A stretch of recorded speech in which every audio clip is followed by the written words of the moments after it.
Gipangandaman na sa Philippine National Police ang seguridad sa ikalimang State of the Nation address ni Presidente Bongbong Marcos Jr. nga ubanan sa kalihukan sa Iglesia ni Cristo.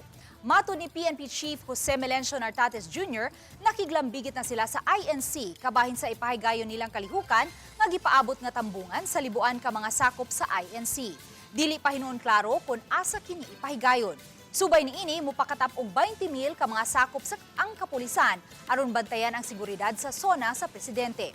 Matod sa PNP nga tahuro nila ang katungod sa mga pundok nga mulusad og mga lihok protesta apan ilang dakpon ang mga tawo nga motisok og kagubot ug magsunog-sunog og mga effigy.